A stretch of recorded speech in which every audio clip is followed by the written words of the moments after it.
Bismillah. Bismillahirrahmanirrahim.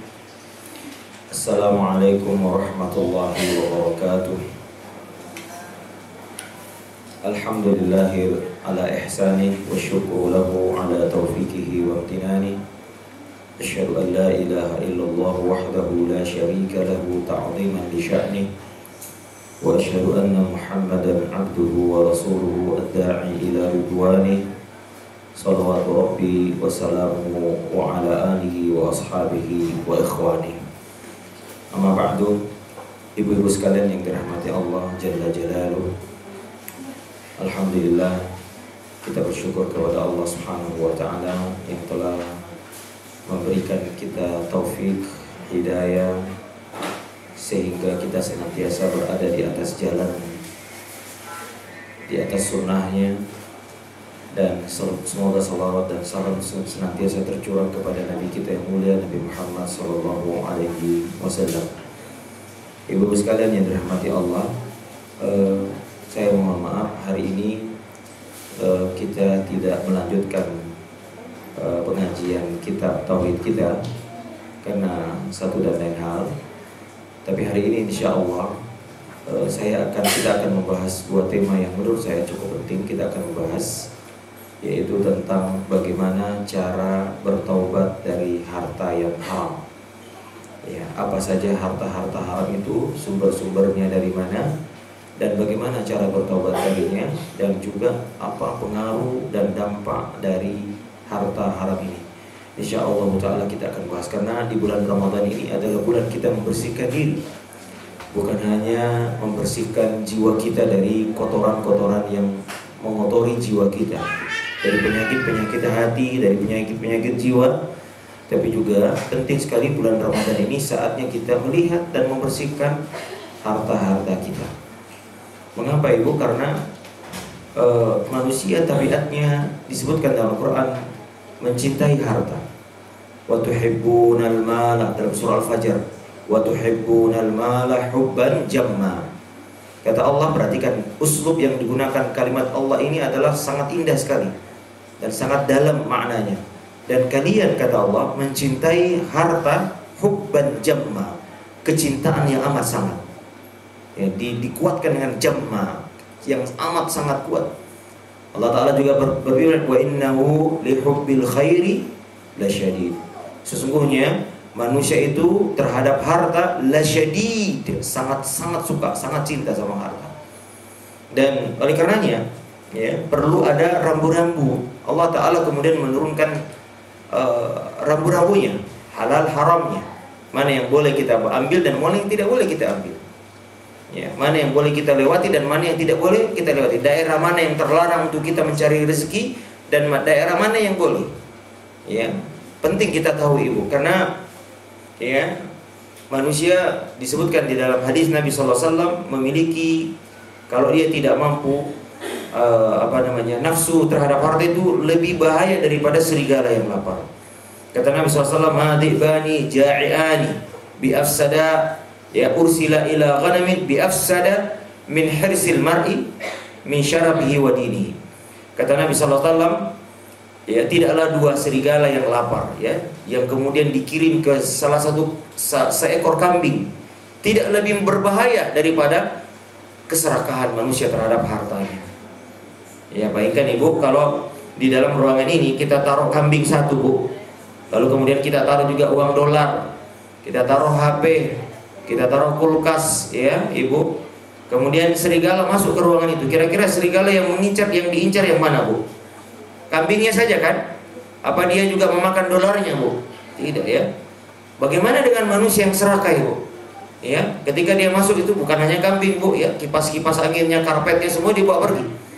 Demikianlah serakahnya manusia. Makanya Allah Ta'ala menurunkan syariat, yaitu makanya Ibu, salah satu hikmah dari pensyariatan Allah kepada kita adalah, salah satunya adalah menjaga harta. Kan ada 5, Bu, ya. Menjaga agama, ya, kemudian yang kedua menjaga jiwa. Allah Ta'ala suruh turunkan syariat adalah menjaga ini, hifzu, ya, daruratil khamsu, 5 pokok yang tidak boleh diganggu gugat, ya. Ya, maka agama diturunkan untuk menjaga agama, menjaga jiwa, ya, menjaga agama, makanya ada jihad. Menjaga jiwa, makanya tidak boleh membunuh. Kemudian menjaga keturunan, makanya tidak boleh berzina. Ya. Kemudian menjaga akal, ya, makanya tidak boleh minum khamar. Kemudian juga menjaga harta, maka ya Ibu lihat dalam Al-Quran banyak larangan, tidak boleh makan riba, tidak boleh melakukan jual beli yang tidak ada keridhaan, ya, dan lain-lain sebagainya. Semua ini adalah aturan untuk mengetahui mana hal haram. Oleh karenanya kita dapati Ibu banyak sekali ayat-ayat dan hadis-hadis tentang bagaimana cara mendapatkan harta yang halal yang sesuai dengan disyariatkan Allah Subhanahu wa taala. Harta haram ini, Bu, apabila kita konsumsi bahayanya apa? Ya, yang pertama disebutkan dalam hadis doanya tidak mustajab atau amalannya tidak diterima. Ini sholatnya tidak diterima, Ibu. Hajinya tidak diterima. Kalau dia berangkat haji dia gunakan uang haram untuk menjadi bekalnya, maka hajinya sah tapi tidak diterima oleh Allah Subhanahu wa taala. Iya. Kalau dia sholat menggunakan baju yang dia yang dia baju curian, maka sholatnya sah tapi tidak diterima. Ya. Maka ini bahaya sekali, Bu. Nabi SAW menyebutkan hadis yang panjang, ya. Di antaranya Nabi mengatakan ada seorang laki-laki yang melakukan perjalanan panjang, safar yang besar, ya. Kemudian dia asy'ada aghbara, saking panjangnya perjalanannya dia berdebu, ya, dan dia kusut rambutnya. Kemudian dia wa yamuddu yadayhi, dalam perjalanan itu dia selalu berdoa mengangkat tangannya. Wa yaqulu rabbi rabbi, dan dia mengulang-ulang bertawassul dengan nama Allah, ya Rabb ya Rabb ya Rabb. Nabi ingin menunjukkan kepada kita, Ibu, bagaimana orang ini melakukan kondisi yang dimana doanya bisa mustajab. Bukankah safar musafir doanya mustajab? Bukankah orang yang letih beribadah dalam keadaan berdebu dan kusut doanya mustajab? Ibu pernah mendengar hadis Nabi ketika orang yang berwukuf di Arafah dibanggakan oleh Allah kepada malaikat. Apa kata Allah? Unzuru ibadi syu'zan ghubra. Lihat hambaku yang berkumpul di Arafah itu, wahai malaikat. Dia dalam keadaan rambutnya kusut. Dulu Ibu, rambutnya orang Arab itu gondrong-gondrong, ya. Jadi kalau melakukan perjalanan pasti udah sampai tujuan sudah nggak beraturan, kena angin, kena badai. Ghubra, pakaiannya berdebu. Kenapa? Perjalanannya panjang sampai di Mekah dia sudah. Ya. Maka Allah Ta'ala katakan ma'aradu ha'ulai, apa yang mereka inginkan aku penuhi. Kenapa? Dia letih. Allah menghargai orang yang letih. Oleh karenanya, Ibu, orang yang mulutnya berbau karena puasa itu Allah kasih pahala di akhirat. Dikasih apa, Ibu? Mulutnya lebih wangi dari minyak kasturi. Kenapa? Dia bersabar atas keletihan ibadah. Kemudian dia mengangkat tangannya. Bukankah Nabi mengatakan Allah malu, Inna Allah yastahi ala abdihi idha rafa'a yadayhi ay yaruddahuma zifran khaibatain. Allah Ta'ala malu jika ada orang yang mengangkat tangannya berdoa kepada Allah. Allah malu jika tangan itu kembali kosong, ya. Lalu kemudian dia mengulang-ulang Rabbi Rabbi, dia bertawassul dengan nama Allah, Rabbi ya Rabb, dia ulang-ulang. Tapi apa, Ibu? Apa kata Nabi SAW? Wa mat'amuhu haram, tapi makanannya haram. Wa masyrabuhu haram, dan minumannya haram. Wa malbasuhu haram, dan pakaian yang dia pakai haram. Yakni ia dapatkan dengan cara-cara yang tidak haram, yang tidak disyaratkan Allah Subhanahu wa taala. Dia mendapatkan baju itu dan makanan itu, ya, dengan cara yang haram, menzolimi orang. Ya, maka Nabi wa ghudhiya bil haram, dan dia kenyang dengan perut dengan dalam keadaan yang haram. Dia makan dari yang haram dan dia kenyang dari benda yang haram. Fa anna yustajabu lidzalika. Kata Nabi, bagaimana mungkin Allah akan menjawab doa-doa ini? Maka dari hadis ini para ulama mensepakati bahwa orang yang memakan harta yang haram, maka doanya tidak mustajab, ibadahnya tidak diterima, Ibu. Makanya ini bahaya sekali, Ibu. Ya, oleh karena itu ada seorang sahabat Nabi namanya Sa'ad bin Abi Waqqas. Dia adalah orang yang senantiasa mustajab berdoa. Jika dia berdoa, Masya Allah, Ibu, selalu mustajab, didengar oleh Allah. Ditanya oleh salah seorang sahabat apa rahasianya. Kata beliau, ma rafa'tu ila fami luqmatan illa wa ana arif min aina maji'uha wa min aina ukhrijat. Tidaklah aku mengangkat tanganku memasukkan makanan ke dalam mulutku kecuali aku tahu dari mana datangnya makanan itu. Iya. Baik, kemudian yang kedua, Penyebab kedua, pengaruh makanan yang haram adalah menimbulkan pengaruh pada sifat dan perangai yang buruk. Akhlaknya buruk, Bu. Ya. Ibu-ibu, lihatlah bagaimana Nabi Shallallahu alaihi wasallam ya menyebutkan Allah Ta'ala berfirman tentang orang Yahudi dalam Al-Quran, Ibu. Ya. Orang-orang Yahudi banyak dicela dalam Al-Quran. Orang Yahudi suka membunuh Nabi, ngeyel, suka membantah, suka berubah-ubah agama, ya, memiliki sifat iri dan dengki yang sangat besar. Ini sifatnya orang Yahudi, buruk sekali. Kata-kata Yahudi itu adalah buruk, Bu, ya. Apa kata Allah dan menyebutkan kenapa? Allah Ta'ala berfirman, Sama'una lil kadhibi akaluna lis-suhut. Mereka demen mendengar berita-berita bohong dan mereka suka memakan harta yang haram. Nah, ini penyebabnya, Ibu. Orang Yahudi, Bu, dari dulu sampai sekarang, Bu, senang makan harta as-suhut. Apa itu as-suhut, Bu? Uang sogokan. Ya, makanya dulu pernah dia mau menyogok Abdullah bin Rawaha, sahabat Nabi yang diutus untuk memungut pajak kepada mereka, karena mereka berlindung di bawah kekuasaan kaum muslimin. Maka mereka dibayar jizyah. Maka yang diutus adalah Abdullah bin Rawaha, orang yang dulu sebelum Islam berteman dengan orang Yahudi. Maka tatkala sampai di perkampungan orang Yahudi, mereka sogok. Ya. Kalau sekarang apa, Bu, ya? Petugas pajak disogok gitu. Supaya pajaknya jangan tinggi. Ya, disogok, ya udahlah cincin aja lah ya. Saya kasih ini, kamu saya kasih hadiah ya. Apa kata Abdullah bin Rawaha? Demi Allah, kalian adalah makhluk yang paling aku benci, tapi saya tidak berbuat zalim kepada kalian. Inna la na'kulu suhut. Kami ini kaum muslimin tidak memakan as-suhut, yaitu harta, apa itu, Bu? Harta haram dari uang sogokan, rishwah, suap. Rupanya memang, Ibu, Al-Quran sudah menyebutkan bahwa kebiasaan orang Yahudi suka makan uang sogok, suka menyuap, Bu. Ya, dan riba, ya, dua penghasilan besar mereka itu. Ini harta kotor, Bu. Nah, mereka karena akaluna, lihat Allah menggunakan kalimat akaluna, mereka demen banget makan. Bukan hanya makan sekali-kali, tapi makanan harian mereka makanan kotor. Ya, maka jadilah perangai mereka buruk sekali. Coba lihat, disuruh menyembelih sapi betina, ngeyel. Ya. Disuruh jangan mencari nafkah di hari Sabtu, ngeyel, tetap bandel, Bu, keras kepala. Ya. Bahkan dia bunuh. Kebiasaan mereka kalau ada utusan Nabi diutus, dia bunuh mereka. Keras hatinya, Ibu. Nah, ini penyebabnya, Ibu. Makanya harta haram ini, Bu, luar biasa, ya.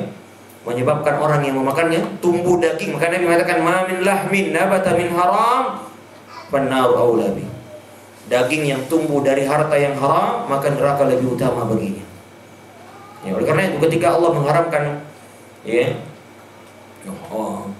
ya, hurrima alaikumul maitatu wa lahmul khinzir, ya, wadam, ya, dzalika rijs. Allah Ta'ala katakan diharamkan bagi kalian memakan babi, memakan darah, ya, apalagi, ya, dan semua benda-benda yang diharamkan. Allah Ta'ala katakan itu adalah rijs.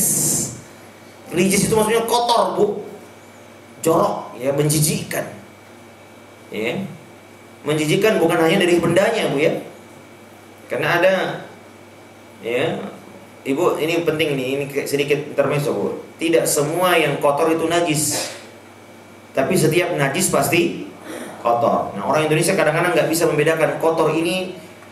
Kenapa nggak sholat kalau kita lagi jalan nih? Aduh, Ustaz, kayaknya saya lagi kotor najis nih. Padahal, Bu, kalau kotorannya tanah, Bu, najis atau tidak, Bu? Tidak. Sebagian orang kalau kotor dianggap najis sehingga nggak sholat. Najis adalah benda yang kotor yang ditetapkan oleh syariat, bukan menurut kita.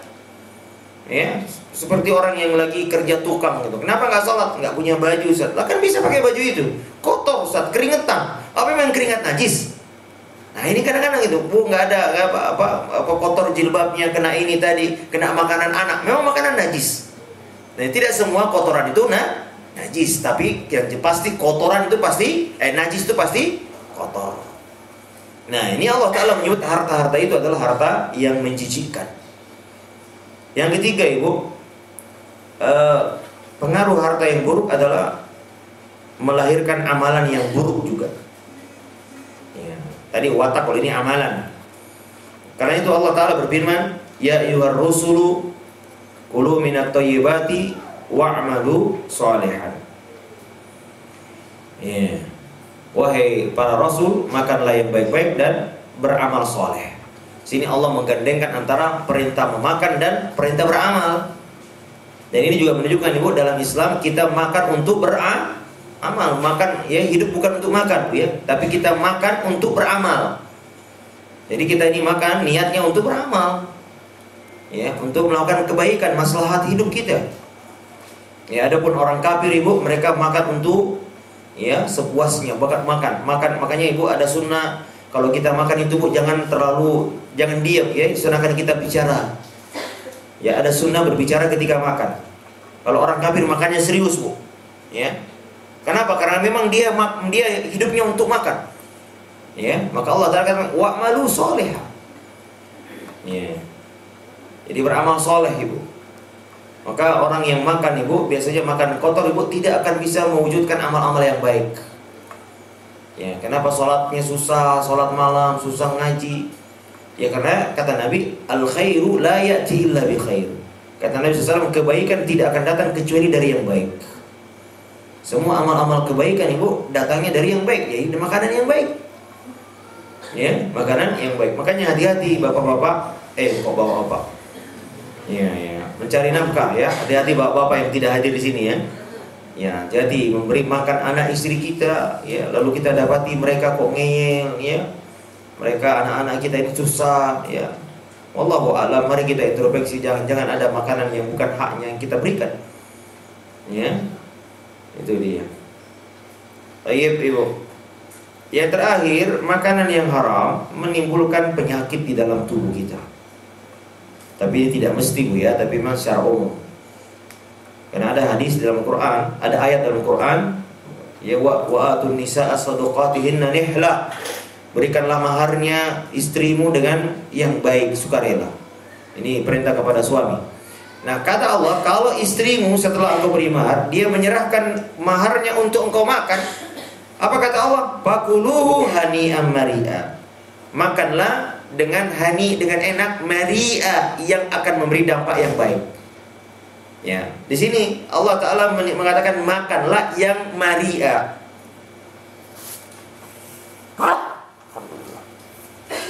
Mari'a itu Ibu, sesuatu yang memberi dampak pengaruh yang baik pada tubuh. Ya, hani'an mari'a. Ya.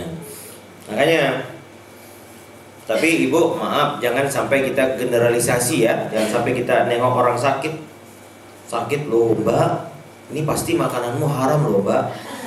Ya ini nggak mesti ya. Bisa jadi orang itu Bu dikasih ujian karena sakit, bisa jadi ya, ujian. Maka Ibu pernah dengar hadis berobatlah dengan sedekah kan? Ya, bisa jadi harta dari situ, ada harta yang haram. Dawu maradhakum bis-shalah. Kata Nabi, obatilah penyakitmu dengan sedekah. Ya karena harta haram itu kalau dimakan menimbulkan penyakit Ibu. Ya. Jadi ini jangan buat orang lain, buat diri kita yang dengar sekarang Bu ya. Jadi hadis ini jangan dipakai untuk menilai orang lain.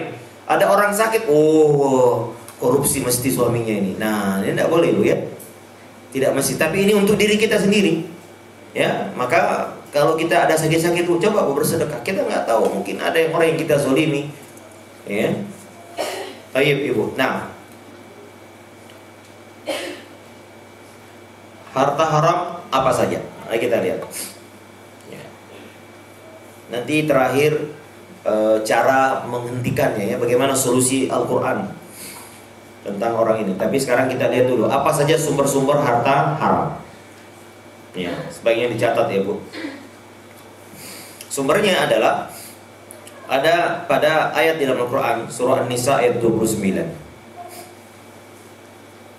Di dalam ayat ini Allah Ta'ala menyebutkan ya larangan, dan dari sini kemudian para ulama menyimpulkan bahwa sumber harta haram itu ada dua, penghasilan sumbernya dari dua ini.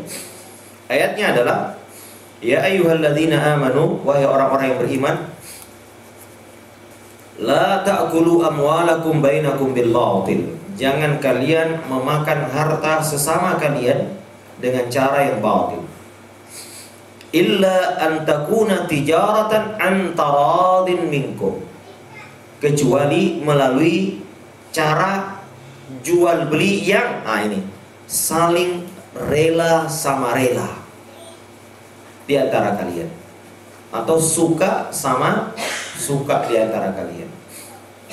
Ya, perhatikan baik-baik hadis ini, ayat ini ya. Di situ Allah Ta'ala memerintahkan kita tidak boleh memakan harta orang lain dengan cara yang batil, kecuali dengan cara yang ada kerelaan.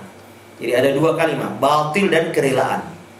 Para ulama kemudian menyimpulkan, oh dari sinilah harta haram itu. Baik, catat baik-baik. Yang pertama, al-mukasibu al-muharrama al-hasilah fi ghairi taradin. Bisa terjemahkan nggak, Bu? Bisa, Ibu ya? Ya. Baik, yang pertama adalah penghasilan haram ya, yang dihasilkan dari kezaliman. Ya, garis miring ketidakredoan orang. Ya, sesuatu yang di luar kerelaan. Ya, saya ulang, saya susah membahas Indonesia kan, maaf ya kalau salah ya. Penghasilan haram yang dihasilkan dari ketidakrelaan orang lain. Ya, atau zolim. Kalau orang tidak rela kemudian kita ambil, namanya apa, Bu? Apa ada orang rela tapi dizolimi? Saya ikhlas dizolimi, Ustaz. Nah, ini ada. Ya. Rela itu ya, menghilangkan kezaliman. Berarti kalau zalim berarti ketidakredaan. Jadi begini, Bu, harta itu kita miliki, orang yang punya harta tadi yang kemudian kita ambil itu tidak rela. Ya. Tidak rela, tidak suka. Maka ini tidak boleh. Ya. Contohnya napa, Bu niki, Bu? Contohnya apa, Bu?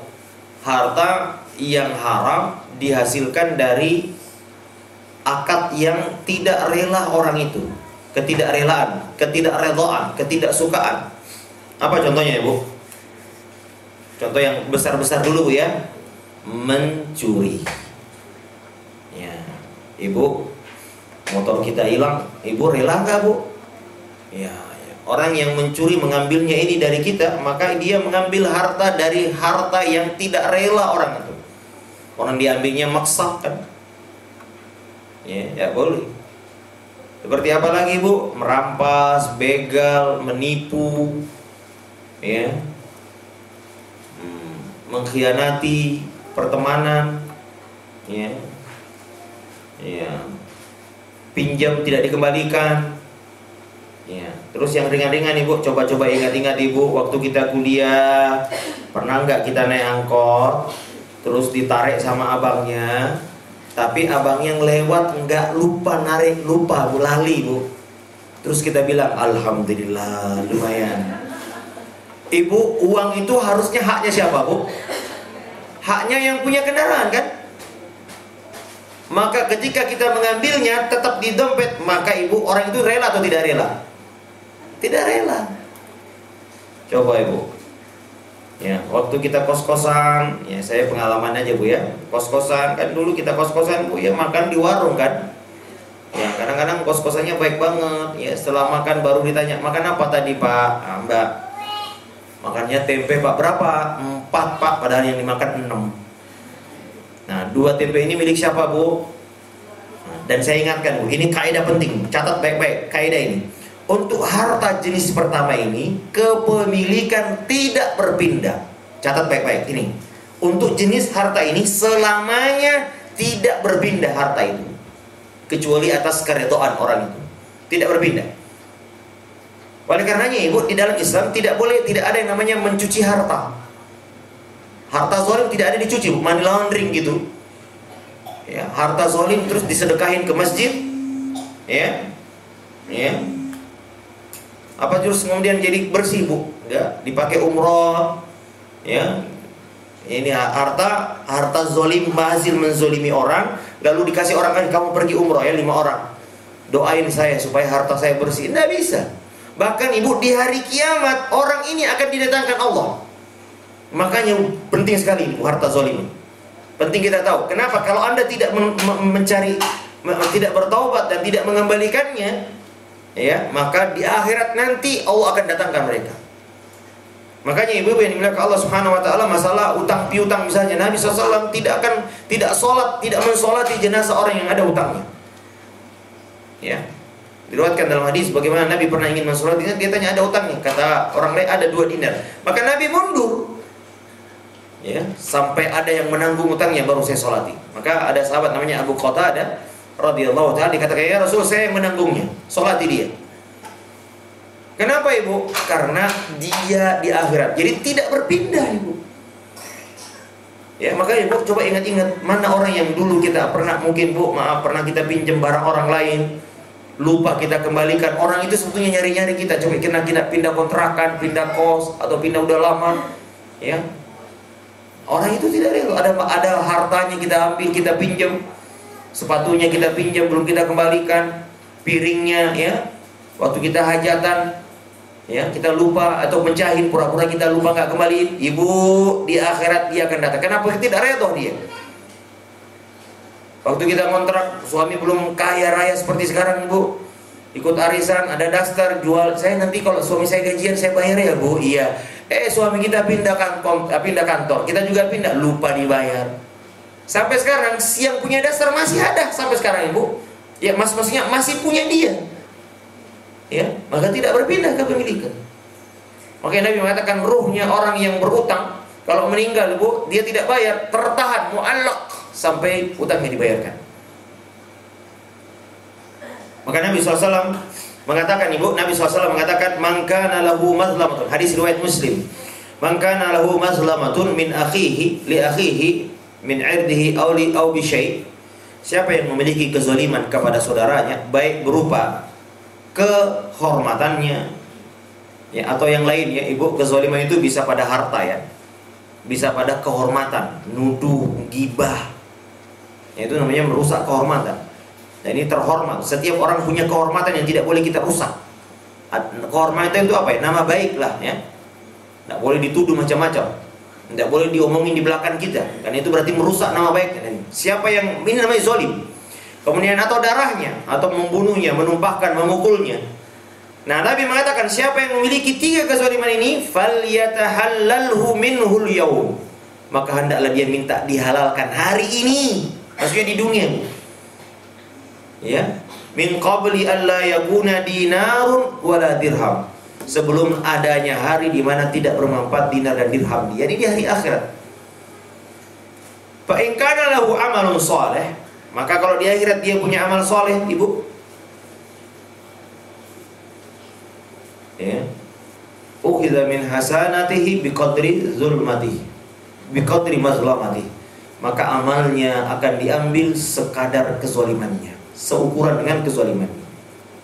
Bayangkan ibu, apa enggak celaka kita ini capek beramal ternyata untuk orang lain di akhirat. Ya, jangan sampai ibu sibuk beramal di dunia tapi ternyata ibu nanti di akhirat ibu bangkrut. Kenapa? Habis dibagiin, Allah akan ambil. Ibu pernah dengar hadis tentang orang yang bangkrut? Nabi mengatakan, atadri manil muflis, tahukah engkau orang yang bangkrut? Kata para sahabat, orang yang enggak punya uang. Kata Nabi, tidak. Orang yang membawa pahala sholatnya, pahala puasanya, pahala sedekahnya. Ya, ibu perhatikan hadis ini, lihat. Nabi mengatakan dia membawa pahalanya. Berarti di dunia amalannya diterima atau tidak, bu? Diterima atau tidak, bu? Diterima karena dia bawa, kan? Bagaimana dengan orang yang tidak diterima? Ya, orang yang melakukan bid'ah, orang yang melakukan tidak ikhlas ketika beramal, kan tidak diterima. Mau bayar apa? Nah, orang yang ikhlas sesuai sunnah, dia mengerjakan amalan itu ikhlas. Orang ini melakukan sesuai dengan petunjuk Nabi SAW, berarti diterima, kan? Tapi di akhirat habis, bu, buat bayar orang. Kata Nabi, waqad syatama hadza, dia pernah mencela orang ini. Wa qadhafa hadza, dia pernah menduduk orang ini. Wa daraba hadza, dan dia pernah memukul orang ini. Wa akhadha mala hadza, dan dia pernah mengambil harta ini. Wa safaka dama hadza, dan dia pernah menumpahkan darah orang ini. Fa ukhidha bihasanati, maka diambillah kebaikan-kebaikannya untuk dibayarkan kepada orang. Kemudian ketika sudah habis kebaikannya, apa ibu? Diambil turiha min sayyiati sahibi, maka diambil keburukan-keburukan orang yang ia zalimi itu, lalu kemudian ia ditimpakan kepada dia. Jangan sampai ibu, jangan sampai kita ini banyak zolimi orang. Ibu makanya pernah dengar hadis ada ibu-ibu yang rajin sholat malam, rajin puasa sunnah, rajin sedekah sunnah, tapi dia rajin menyakiti tetangganya. Kata Nabi, la khairu fiha wa hiya finnar. Tidak ada kebaikan dalamnya dan dia di dalam neraka. Ya, maka ibu zalim kepada harta juga begitu ibu. Ya. Baik. Sekarang bagaimana solusinya Ustaz? Iya. Mau kasih solusi apa enggak, Bu? Baik. Yang pertama, kata para ulama, ini ijma ya, ijma ulama wajib dikembalikan.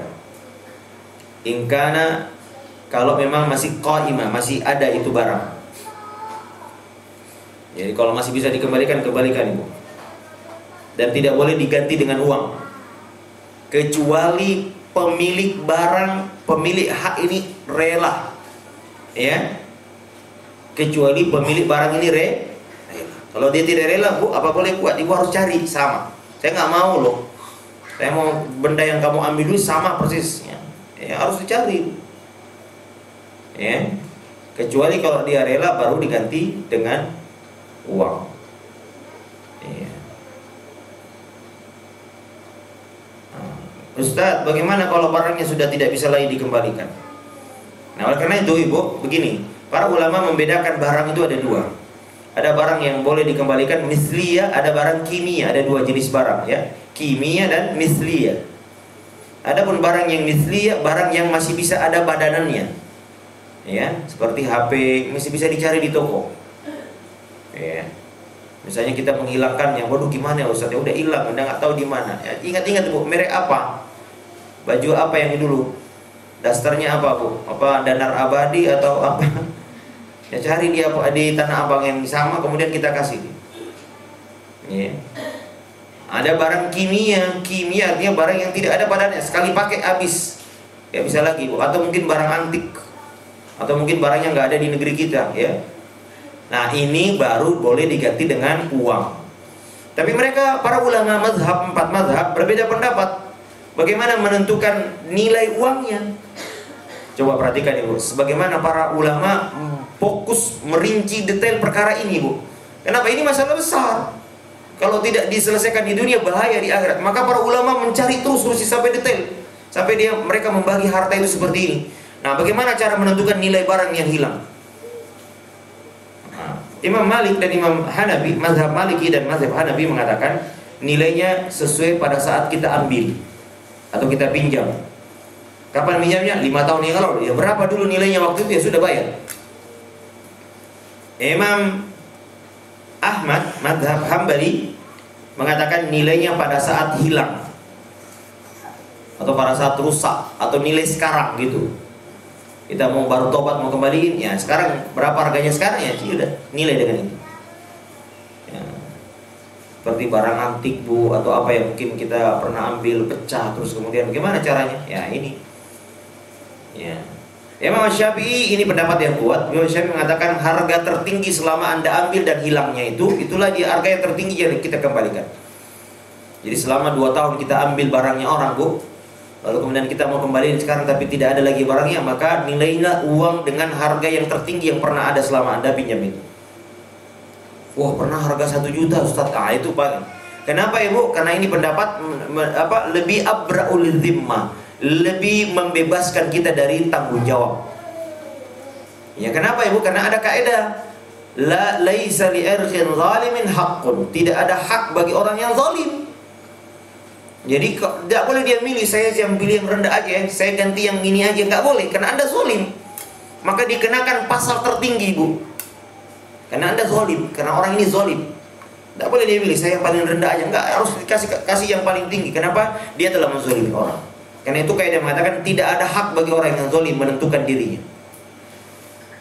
Ya, yang menentukan adalah yang punya harta itu. Nah, bagaimana kalau hilang? Bagaimana gini Ustaz? Bagaimana kalau orangnya sudah tidak ada? Sebagian ulama mengatakan dengan ahli warisnya. Waduh Ustaz, sudah lama ya Ustaz. Gimana caranya ya? Udah sejak kuliahnya udah 20 tahun yang lalu, udah kemana ya, berantakan, udah nggak tahu pada kemana. Kalau masih ada ahli warisnya, silahkan kasih ke ahli warisnya. Namun berbeda pendapat ulama tentang penyerahan kepada ahli waris. Ada ulama mengatakan membebaskan dunia tapi tidak akhirat. Tuh, bayangkan Bu. Di dunia bebas kita, tapi di akhirat tidak. Kenapa? Karena yang kita zolimi orang tuanya kan. Ya, harta anaknya memang milik ia, ya, membebaskan dunia kan. Harta itu kalau sudah meninggal beralih kepada ahli waris ya Bu ya. Tapi tidak di akhirat. Kenapa? Karena yang kita zolimi ini belum tentu memaafkan kita. Bisa jadi dia tidak ikhlas, hartanya kita ambil dulu. Mungkin dia menderita gara-gara itu. Ya. Tapi yang pendapat yang paling kuat adalah pendapat jumhur mengatakan membebaskan atau menggugurkan kewajiban di dunia dan di akhirat. Alhamdulillah Bu ya. Ya. Ustadz, bagaimana kalau ahli warisnya juga nggak ketemu, nggak tahu, pokoknya aduh gimana? Indonesia ini penduduknya 200 juta lebih, gimana mau cari? Gimana Bu? Ada dua pendapat ulama. Kalau sudah tidak mungkin dikembalikan, karena satu dan lain hal nggak ketemu, ya, apa Ibu? Pendapat pertama mengatakan tidak ada taubat baginya. Dan dia menunggu pengadilan di akhirat saja. Perbanyak amal soleh, nanti amalnya kasih dia di akhirat. Ngeri Bu ya. Ini pendapatnya Fudail bin Iyad rahimahullahu ta'ala. Dia katakan orang yang seperti ini tidak ada tobat baginya. Bagaimana mau caranya? Orang nggak ada, kembali. Maka tinggal menunggu pengadilan di akhirat nanti.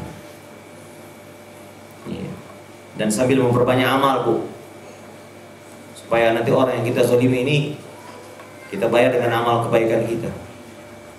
Ya Bu ya, mungkin ini makanya Bu ya, preman-preman yang taubat, ya ini bahaya sekali Bu ya. Orang yang dia pernah pukul, dia palak, bagaimana mau carinya Ustaz? Ya, dia suka malakin orang, ya gimana?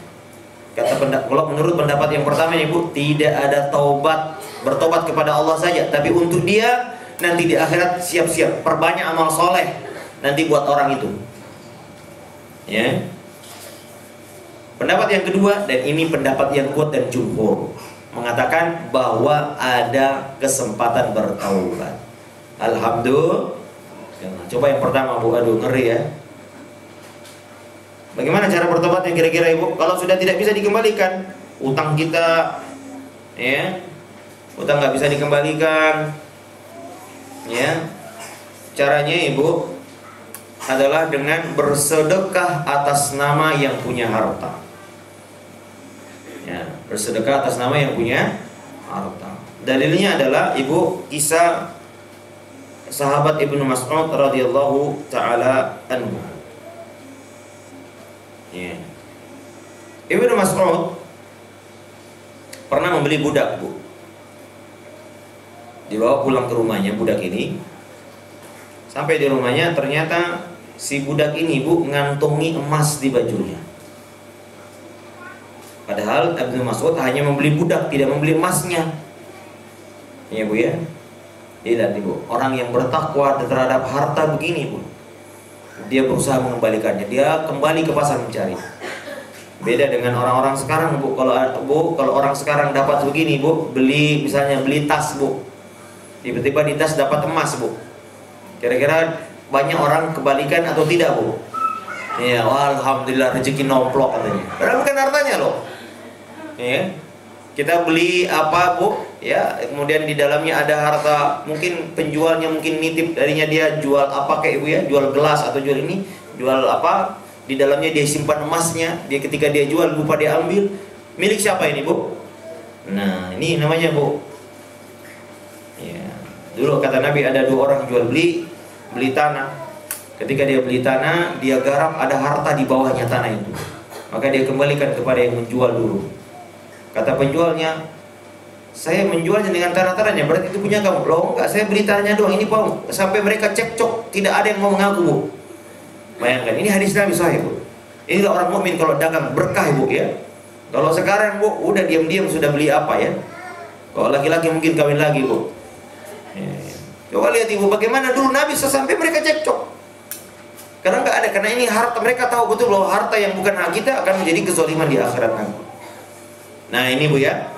Jadi untuk jenis harta yang kedua ini Ibu, maka apa yang yang dilakukan oleh Ibnu Mas'ud, dia cari ke pasar nggak ketemu-ketemu. Sampai dia nunggu selesai pasar, tidak ketemu juga. Akhirnya dia bersedekah. Apa dia bilang? Ya Allah, hadza an rabbil jariyah. In radiya falahu ajruh.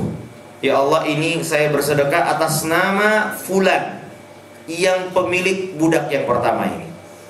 Kalau dia reda, dia ikhlas saya bersedekah, kalau dia ikhlas saya sedekahkan, maka baginya pahalanya. Tapi kalau dia tidak mau saya sedekahkan, dia tidak reda, maka pahalanya untuk saya di akhirat, saya rela saya kasih kembali ke dia. Cuma numpang doang, Bu. Ya, karena Ibu maaf, bisa jadi orang yang punya budak ini juga nyari-nyari Ibnu Mas'ud. Dia nggak suka, dia nggak mau, karena dia butuh uang itu. Ya, cuma nggak ketemu. Nah, akhirnya ketika kalau dia tahu Ibnu Mas'ud sedekah, pasti dia nggak mau. Jangan sedekah, saya butuh uang itu. Maka Ibnu Mas'ud mengatakan, kalau dia tidak rela, maka miliknya, maka pahalanya saya serahkan ke dia nanti. Nah, ini perkataan sahabat adalah dalil, ya. Maka ibu disedekahkan. Ya. Baik. Bagaimana Ustadz kalau hartanya sudah dipakai dagang, investasi, terus sudah gede, ya? Harta haram dipakai untuk investasi, Bu. Tadinya cuma lapang, ya, bedeng, terus lama-lama, jadi toko, Bu, besar tokonya, ramai. Kemudian setelah dia mendengarkan ceramah tentang harta haram, dia bertaubat, Ibu. Gimana cara kembaliin harta orang itu atau toko-tokonya semua, Bu? Gimana kira-kira, Bu? Semua toko-tokonya dia kasih atau yang uang modalnya aja, Bu? Semuanya. Dalilnya ada, Bu, ya, betul sekali. Semuanya, Bu. Kenapa? Karena Ibu tahu tadi kan tidak ada hak bagi orang yang zalim. Itu kaidah, Bu, ya. Untuk jenis harta ini tidak ada haknya. Ustadz, saya kan yang dagang, saya yang keringat, masa saya nggak dapat? Kita katakan karena Anda zalim sejak awal, tidak punya hak sama sekali. Dalilnya adalah kisah Nabi SAW pernah mengisahkan ada 3 orang di zaman Bani Israel terjebak di dalam gua. Ya, nanti tidak bisa keluar, tertutup oleh batu. Lalu dia bertawassul dengan amal-amal soleh mereka. Salah satunya pernah beramal, pernah mempekerjakan seorang pekerja. Lalu ketika digaji, orang ini nggak mau ngambil gajinya. Kenapa? Karena terlalu sedikit menurut dia. Taqallah. Ya, seolah-olah dia menganggap sedikit gajinya, sehingga dia cuek dengan gaji. Dia pergi begitu aja. Ya. Lalu saya pun belikan kambing, ya Allah.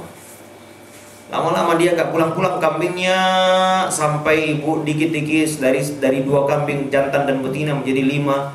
Lama-lama Ibu sampai 1 gunung kambingnya, karena bertahun-tahun orang ini nggak datang. Tiba-tiba dia datang beberapa tahun kemudian. Padahal kambingnya sudah jadi gunung, Bu, 1 gunung besar dari ribuan kambing. Wahai fulan, kamu masih ingat saya nggak? Iya, saya dulu yang kerja sama kamu. Kalau nggak salah dulu gaji saya belum saya ambil. Iya. Sekarang saya mau minta, saya lagi butuh gaji itu. Kata orang ini, ya Allah, saya mengatakan itu yang ada kambing di gunung itu punya kamu, ambil kalau kamu mau. Kata orang ini, jangan bercanda, Bang. La tastahzi'uni, jangan bercanda, itu diambil. Dan Masya Allah, kata dia, ya Allah, dia mengambil seluruh kambing itu, tidak menyisakan satu pun buat saya.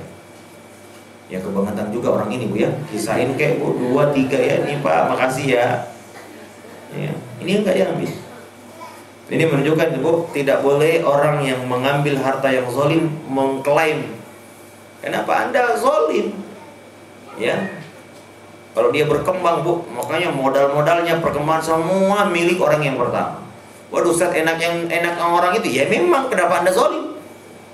Ya, itu hukuman bagi orang yang tidak ada haknya orang yang zalim. Baik.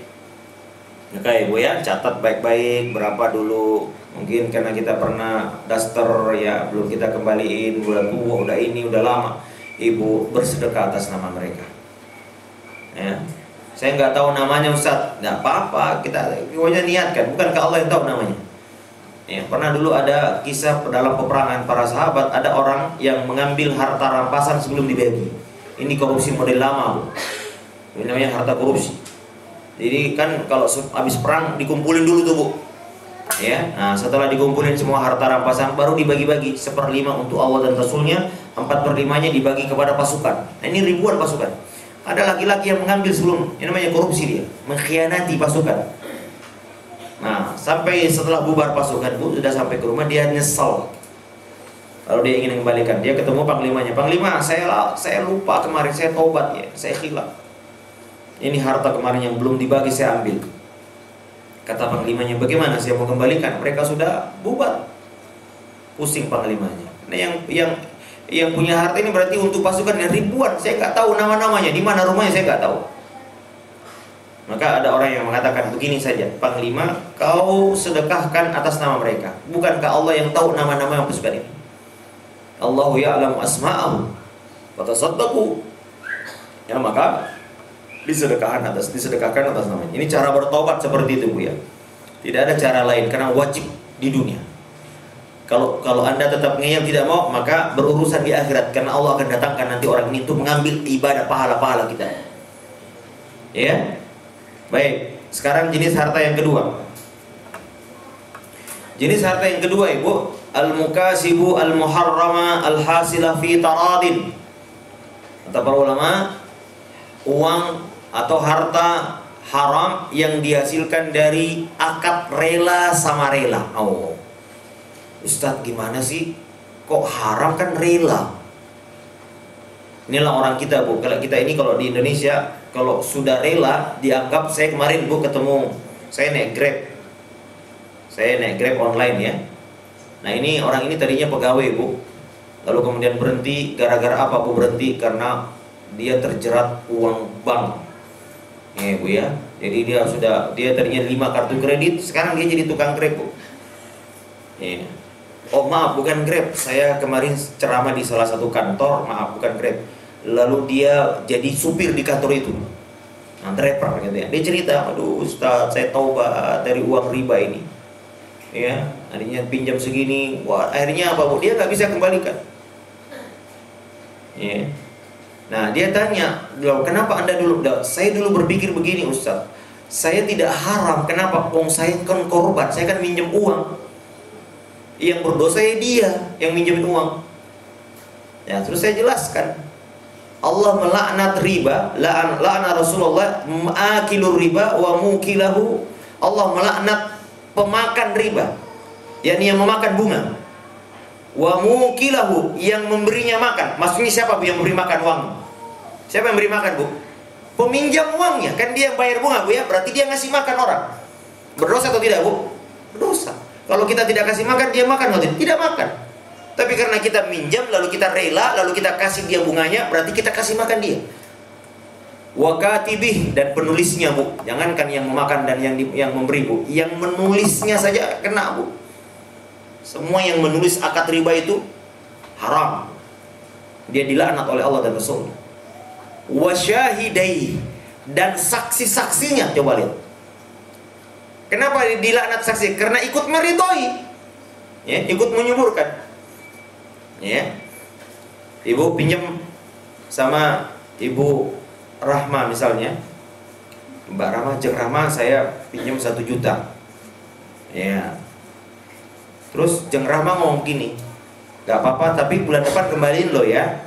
Iya, tapi nun sewu ya, tambahin dikit aja, seikhlasnya aja, gak apa-apa, seikhlasnya ya, tambahin. Wah pokoknya saya nggak nentuin berapa, tapi seikhlasnya tambahin. Nah Ibu, walaupun dua-duanya ikhlas, boleh atau tidak Bu? Tidak boleh. Ini yang dimaksud dengan tadi Bu, akad yang harta haram dari suka sama suka.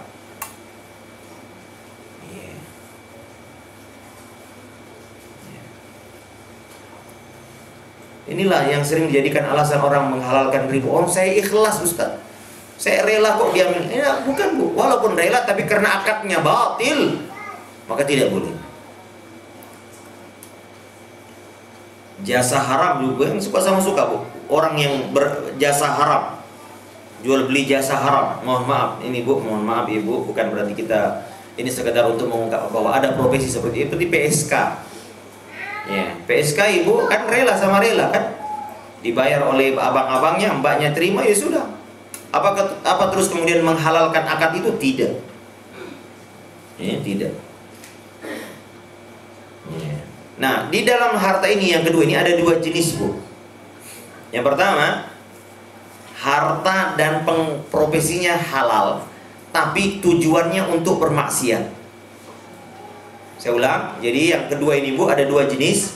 Ada dua jenis, yaitu hartanya haram, profesinya hartanya halal, ya, dan juga jadi zat yang diperjualbelikan itu halal, atau profesi yang diperjualbelikan itu adalah halal, tapi untuk tujuan bermaksiat kepada Allah, maka harta ini haram. Yang kedua, hartanya secara zat haram, seperti khamar, seperti babi, seperti anjing, seperti kucing, kan nggak boleh diperjualbelikan Bu ya. Ya. Nah, ini hartanya, atau profesinya haram, seperti penyanyi. Apalagi yang profesi haram Bu? Ya. Yang profesi haram apalagi Bu? Ya memang haram secara zat, seperti penjudi, profesinya haram kan? Nah, kalau yang tadi asalnya halal, tapi digunakan untuk yang haram. Nah, saya tanya Ibu, jual beli spiritus halal atau haram Bu? Hah? Kok halal apa haram? Halal Ibu, tapi kalau yang dijual kepada anak muda untuk mendem, halal apa haram Bu? Haram. Ya, tapi ini harus diduga dengan kuat ya. Jangan ibu-ibu pakai jilbab datang, saya mau beli spiritus, oh Bu mendem ya. Nah, ya, kalau kita lihat anak muda, lalu kita tahu di situ anak muda ini terkenal suka mendem, nggak boleh, haram kita jual. Apalagi sengaja mensuplai, ya. Apalagi Bu yang suka dipakai maksiat ini. Lem iPhone Bu. Ya ini lem iPhone apa Bu? Tahu Bu lem iPhone? Nah, lem yang dipakai untuk ini loh Bu, biasanya untuk ya, halal apa haram Bu? Halal, tapi kalau dipakai anak-anak untuk narkoba apa itu, untuk ini kan menjadi haram ya Bu. Profesi yang halal, saya pernah ceramah di salah satu televisi Bu, ya, untuk acara lokal di beberapa daerah. Ustadz kami ini karyawan TV, diperintahkan oleh atasan untuk bikin acara infotainment. Sementara kami tahu acara infotainment ini kan acara gibah, sementara gibah di dalam Islam. Nah kami ini yang kameramen, yang ini, yang itu, berdosa atau tidak? Saya bilang berdosa. Loh kok berdosa Ustaz? Lah karena Anda ikut membantu dosa. Ya, profesi Anda halal sebetulnya, tapi digunakan untuk menggibahi orang, Ibu, nggak boleh. Program TV, programmer Bu ya, yang bikin desain ini ada ikhwah kita Bu yang sudah tobat. Dulu waktu dia pintar Bu mendesain ini, tapi dulu Ustaz saya yang datang kepada saya itu Bu, bikin iklan rokok, iklan wanita sampo yang telanjang, yang ini kelihatan auratnya saya bikin. Nah, profesinya halal, tapi untuk yang haram menjadi haram penghasilannya. Ya, wartawan halal Bu. Tapi kalau untuk untuk mengadu domba orang, bikin berita supaya orang ini, bikin berita dusta, sengaja bikin berita dusta untuk cari makan, tidak boleh. Ya. Nah, kalau yang kedua Ibu yang memang haram. Contohnya Ibu, saya kasih contoh sekarang ya. Contoh dari harta yang halal tapi harta haram dari akad sukarela adalah riba. Apa Bu? Riba. Bagaimana nggak rela Ustadz? Tanda tangan kan? Ibu waktu pinjam uang Bu, tanda tangan apa dia Bu? Tanda tangan, senyum lagi tanda tangannya. Ya. Nah boleh Bu. Boleh saya menyebut satu barang lagi Bu ya? Saya kira ibu-ibu tidak ada. Kalau bapak-bapak saya minta maaf kalau bapak-bapak. Rokok Bu, jual beli rokok haram hukumnya. Karena ijma ulama, hampir ijma ulama bahwa rokok ini hukumnya bukan hanya ulama, dokter lagi Bu, ijma. Ya, rokok membunuh Bu. Maka orang yang jual beli rokok, maka ini harta dari keuntungan jual beli ini maka haram. Jual beli anjing, jual beli babi, ya semua yang harta yang haram diperjualbelikan, maka hukumnya harta ini dibawa ke rumah, harta kotor. Harta kotor.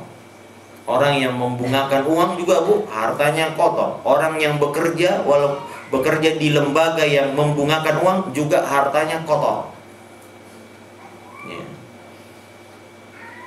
Jual beli. Nah, Ibu, bagaimana cara tobat untuk jenis harta kedua ini? Apakah harta ini dikembalikan kepada orang yang punya, Bu? Dikembalikan atau tidak, Bu? Tidak. Alasannya nanti. Tapi sekarang tidak. Kenapa? Kalau yang pertama, jenis yang harta yang pertama tadi, memang yang punya hak orang yang punya harta kan, maka harus dikembalikan karena tidak berpindah. Kalau yang kedua ini kan sudah berpindah karena dia suka rela tadi kan, dia beli rokok sama kita kan, dia rela. Ya, maka bahaya. Kata Ibnu Qayyim rahimahullah, ini akan menyuburkan maksiat kembali. Setelah dengar ceramah ini, yang pernah jualan rokok dipanggil semua, bang, bang, bang, yang tukang becak, yang tukang ojek, yang manggil. Kemarin pernah beli rokok sama saya, iya. Ini tak kembaliin ya. Loh, kenapa? Saya sudah sadar ternyata haram ya.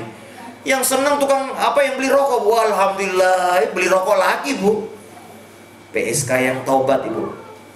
Kalau menurut ini dikembalikan, Bu, ya kesian, Bu ya. Mas, yang dulu yang pernah saya pakai jasa saya kembaliin kembali ya. Ya hidung belang ini, Bu, senang, Bu. Ya banyak aja yang tobat ya, nanti saya kembali lagi uangnya. Nah, ini menyuburkan maksiat. Yang kedua, Ibu, karena sudah rela, sudah dia ganti, dia sudah mendapatkan ganti dari uang yang dikeluarkan. Ada iwat yang dia dapatkan. Yaitu apa? Rokok dia sudah hisap. Jasa juga dia pakai. Maka dia sudah mendapatkan hasilnya. Yang ketiga, dalam kaidah jual beli tidak boleh menggabungkan antara iwat dan muawwid. Harta yang digunakan untuk menyerahkan barang, harta uang yang digunakan tidak boleh berkumpul kembali dengan yang menyerahkan. Paham, Ibu? Itu dalam kaidah fikih ya. Saya ulang. Iwat, yakni uang atau apa saja yang untuk barter, tidak boleh berkumpul dengan yang menyerahkannya. Oh, dia sudah serahkan, harusnya milik penjual. Nah, kok kembali lagi. Nah, ini dalam kaidah tidak boleh berkumpul kembali. Iwat dan muawwid tidak boleh berkumpul. Makanya tidak dikembalikan. Termasuk harta ini, Bu, harta haram yang halal yang sukarela adalah uang sogokan, uang hadiah. Ya. Kata Nabi SAW, hadiyatul ummal gulul. Menerima hadiah orang yang sudah digaji, pekerja yang sudah digaji, maka menerima hadiah termasuk haram. Gulul, harta korupsi, harta khianat. Pegawai negeri, Bu, gak boleh terima hadiah. Ya. Aduh Ustaz, gimana nih kok banyak banget ya? Ya memang gak boleh, Bu. Kalau karyawan memberi hadiah kepada bos itu tidak boleh dalam Islam. Memang sudah digaji. Tapi kalau bos ke bawah boleh tidak, Bu? Boleh. Jadi kalau ke atas tidak boleh, kalau ke bawah boleh. Berarti enakan jadi karyawan aja, Bu ya. Baik. Tidak boleh, Bu ya, orang yang sudah digaji tetap. Ya, sebagian yang mengatakan seperti hakim, jaksa, ya, pegawai negeri, pegawai BUMN, semua yang sudah diberi gaji secara, kenapa? Karena dia sudah digaji. Ini namanya harta khianat. Ya, mengkhianati perusahaan. Ya, tidak boleh. Ya, cara bertobatnya gimana, Ibu? Cara bertobatnya adalah kisah Ibnu Lutbiyah. Dulu Ibu ada yang bisa bacakan pertanyaannya enggak ya? Saya lupa, saya belum bisa baca ini. Iya. Ini masih membayang semua ini. Dibacakan ke Ibu? Iya, iya. Dan saya diambil kembali.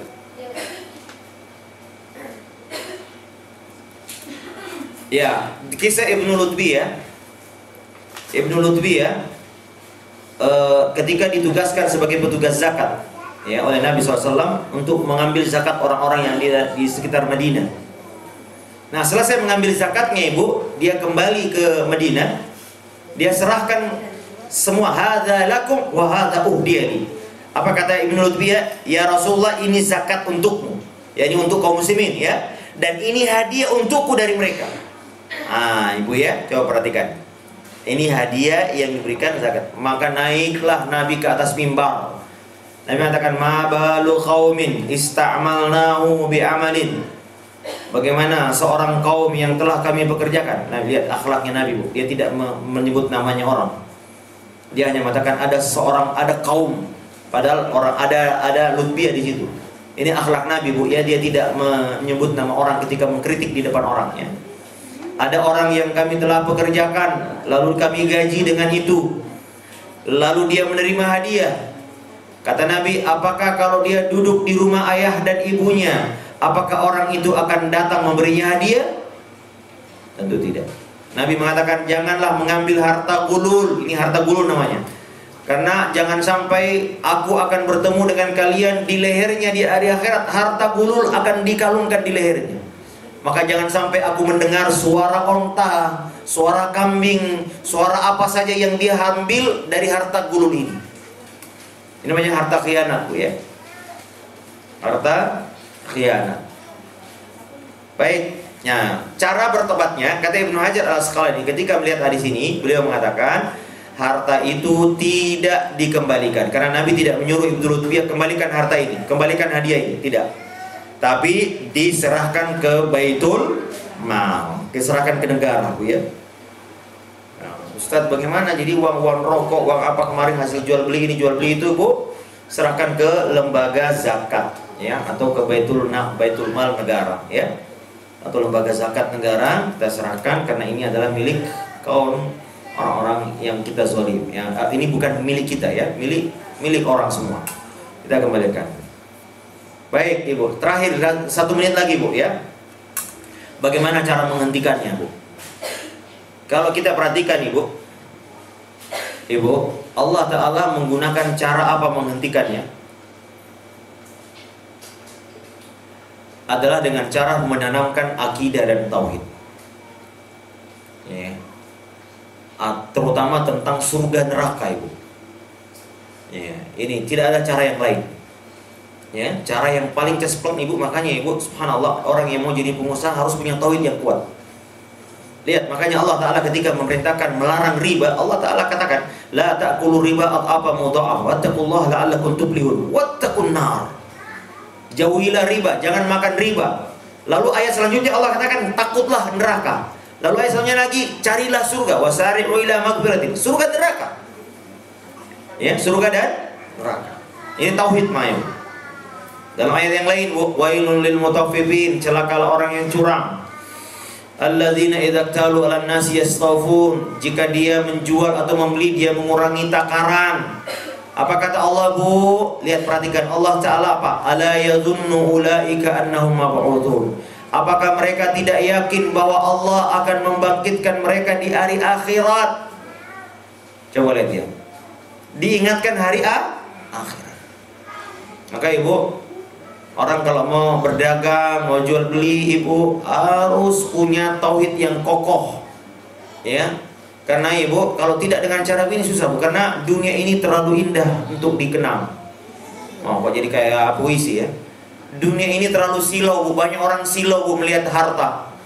Maka salah satu cara menghentikan hawa nafsunya adalah apa? Diingatkan tentang akhirat. Ada hisab, ada mizan, ada surga yang menyala-nyala, ada neraka yang menyala-nyala, ada surga yang penuh kenikmatan. Agar dengan begitu dia terkontrol. Tidak ada cara yang lain.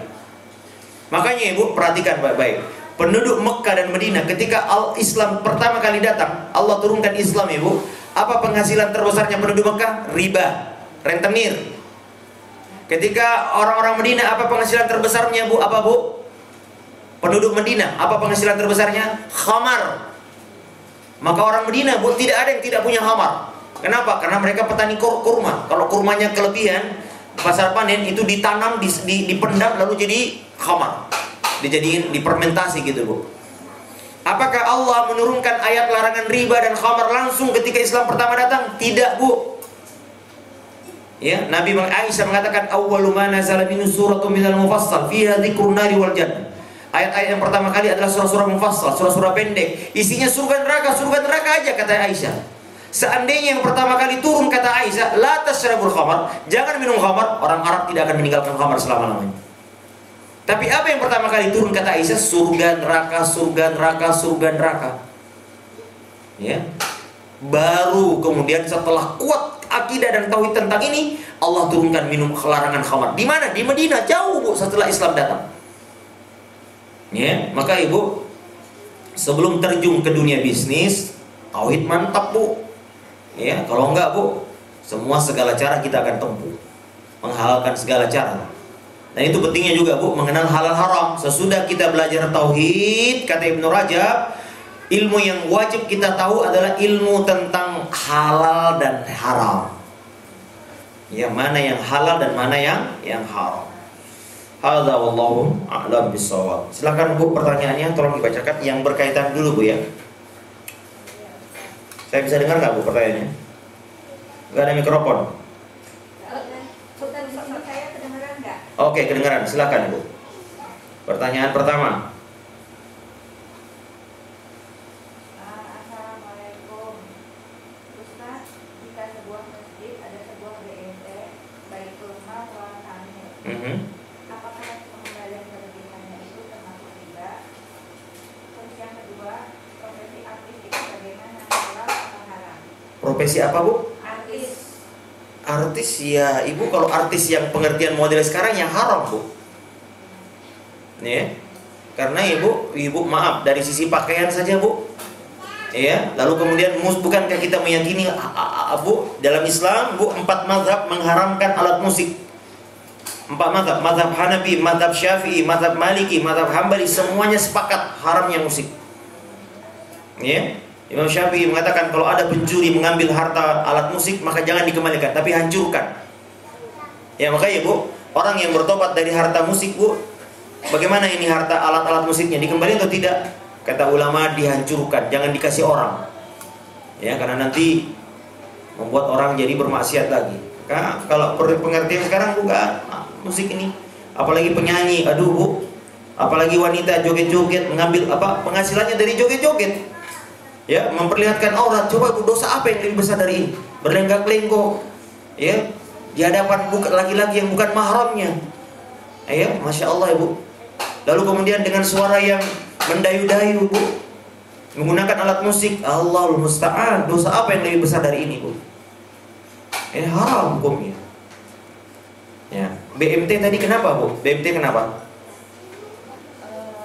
BMT itu pengembaliannya itu termasuk riba atau tidak?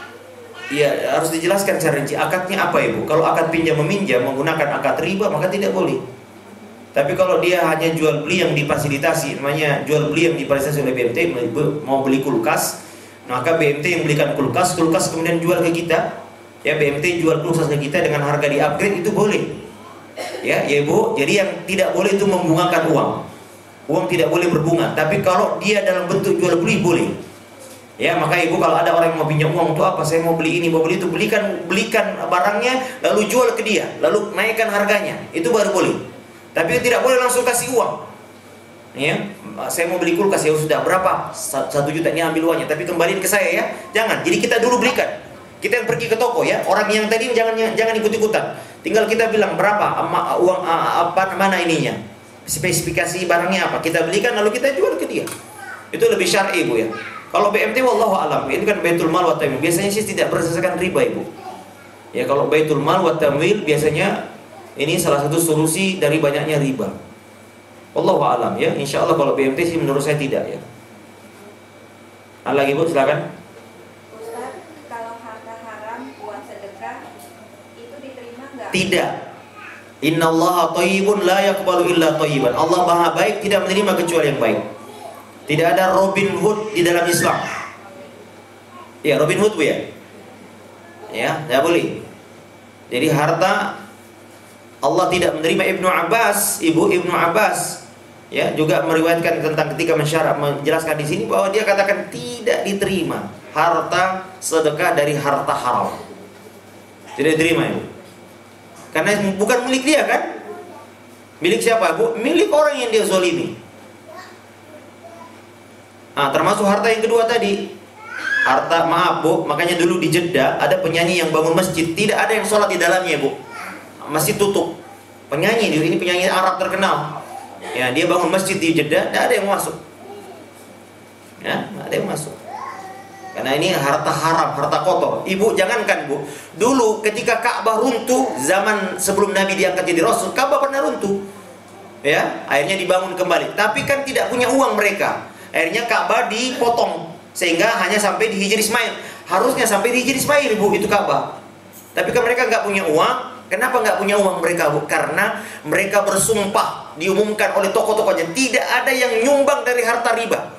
Mereka tahu Bu, mereka belum mengenal Islam, tapi mereka tahu bahwa harta riba ini, harta bunga ini adalah harta yang kotor, tidak layak disumbangkan di rumah Allah ini. Ini orang Arab jahiliyah. Sekarang Bu, orang Bu sudah Islam tapi Bu, Masya Allah bangga bisa bangun ini, bangun itu dari harta uang yang bukan haknya, harta korupsi, harta ini nggak boleh. Allah tidak terima pahalanya. Lanjut Bu. Bila ada orang yang berhutang kepada kita, lalu tidak juga membayar, dan kita ambil atau sita barangnya orang yang berhutang tersebut, apakah ini zalim Ustaz? Tidak, itu ambil barangnya, jual sesuai dengan utang kita, kembalikan jika ada kelebihannya. Dan Ibu, di dalam jual beli tidak boleh, dalam akad pinjam meminjam tidak boleh mengambil manfaat. Ya, tidak boleh menetapkan denda. Denda itu tidak boleh. Makanya Ibu, BPJS itu tidak boleh karena adanya salah satunya adalah dendanya. Kalau kita telat bayar denda, ini tidak boleh. Itu berarti mengambil manfaat. Ya, tapi kalau menyita barangnya sesuai dengan utang kita, boleh kita ambil. Misalnya kita punya utang, dia punya utang 1 juta. Kita jual HP-nya, harga HP-nya 2 juta. Ambil 1 juta, kembalikan 1 juta rupiah. Itu dia. Ya. Dan Ibu, sebaik-baik orang adalah orang yang lapang ketika menagih utang. Rahimallahu samhan idza ba'a kama saqada. Kata Nabi, Allah merahmati orang yang lapang dalam jual beli dan lapang ketika menagih utang. Allah Ta'ala katakan fanadhiratun ila maisarah wa in kana dhu usratin fanadhiratun ila musrah. Jika orang yang dihutangi sedang kesulitan, maka hendaklah dia menunda sampai dia lapang. Siapa yang menunda dia lapang Bu? Misalnya itu jatuh tempo tanggal 1 dia harus bayar, tapi dia bilang saya nggak punya uang Bu, gimana? Ya udah sampai tanggal 10. Maka orang yang menunda ini, kata Nabi SAW, maka dia mendapat pahala sedekah sejumlah utangnya tiap hari dia tunda itu. Jadi Bu, jadilah orang yang mengutangi orang lapang, jangan galak ya. Belum sampai waktunya ya nggak boleh ya. Kita harus lapang karena orang ini minjam ke kita dalam keadaan mungkin sulit ya. Tapi juga Ibu, sebaliknya Allah mencela, Nabi mencela orang yang menunda membayar utang. Matlul ghani zul. Kata Nabi, orang yang menunda-nunda membayar utang zalim. Kasihan orang Bu ya, orang mungkin ini butuh buat anaknya buat ini, tapi kita tidak tunda-tunda, ini tidak boleh. Dan ingat Bu ya, bayar utang ini orang yang mati syahid Bu, seluruh dosanya dihapus kecuali masalah utangnya. Ya, oleh karena itu Bu, ayat yang paling panjang dalam Quran adalah ayat tentang utang.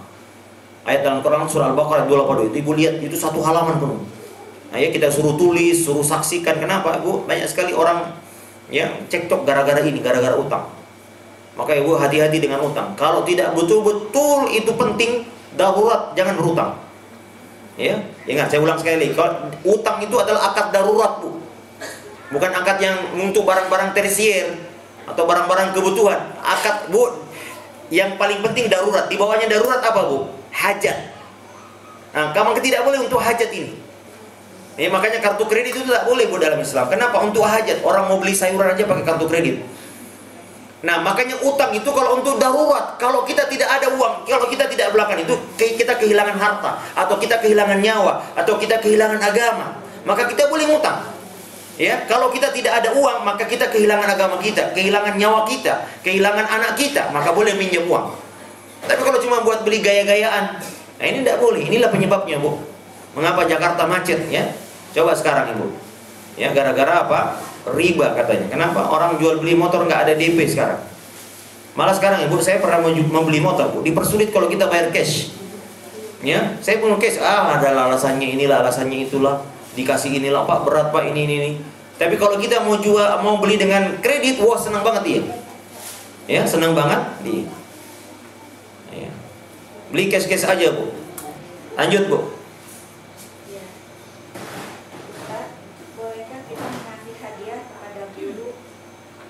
Sebagian ulama tidak membolehkan Bu, kalau guru ini digaji secara tetap oleh lembaga, kecuali lembaga membolehkannya. Ya, karena ini termasuk orang yang sudah digaji. Ya, memberi guru murid memberi guru tidak boleh. Ada ulama yang melarang karena termasuk ummal secara umum adalah orang yang sudah digaji. Ya, kecuali ibu maaf perusahaannya membolehkan. Tapi kalau pegawai negeri guru ya nggak, bagaimana negara nggak boleh. Tapi kalau misalnya lembaga ada yayasan membolehkan silakan. Tapi biasanya nggak boleh. Kenapa? Yayasan ini citranya buruk bu. Perusahaan akan nama baiknya, namanya jadi jelek kalau orang semua karyawan membolehkan. Silakan ambil tips. Jangankan ibu, secara common sense sekarang gratifikasi dilarang. Iya bu ya, coba lihat semua pegawai dilarang menerima hadiah. Coba kalau pegawai pejabat kalau kondangan bu itu dicatat itu bu semua amplop itu tidak boleh yang dibawa kalau nggak salah di atas 1 juta di bawah 1 juta yang boleh. Di bawah 1 juta yang boleh bu ya, di atas itu harus dicatat ya dan dikembalikan kepada negara karena itu termasuk gratifikasi. Ya bu ya. Nah tapi kalau bukan yang digaji tetap ibu seperti maaf guru ngaji yang tidak digaji tetap, ya mungkin petugas kebersihan dia gaji tetap, tidak mengapa. Ya, Allah Ta'ala. Ya. Assalamualaikum Ustaz. Kalau mengurus surat-surat penting dengan perantara kalau dikenai tarif tinggi, ini apakah halal atau haram? Insya Allah tidak mengapa ibu. Ini namanya kita ini jual beli jasa. Ini nah, ya. Jadi kalau kita sekarang namanya pelansir ya, kalau istilah orang Bekasi pelansir.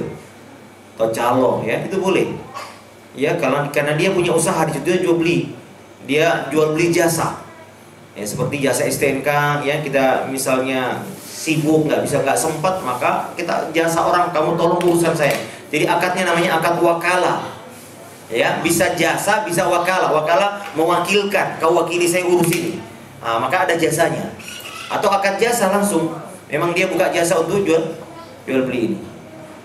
Ya boleh bu ya. Nah, yang penting dia mengurusnya betul-betul tidak sampai nyogok ini nyogok itu gitu ya. Boleh insya Allah. Lanjut. Kalau saya pinjam uang selalu dipinjam dari uangnya dengan membawakan saya makanan, apakah makanannya haram? Lalu ada lagi dia mengembalikannya dilebihkan uangnya walaupun saya tidak minta, apakah haram juga Ustaz? Yang penting tidak diperjanjikan di depannya bu. Ya, kalau dia rela, ya Nabi mengatakan orang yang paling baik meminjam adalah meminjam dalam keadaan lebih baik daripada ketika dia meminjam. Tapi jangan diperjanjikan.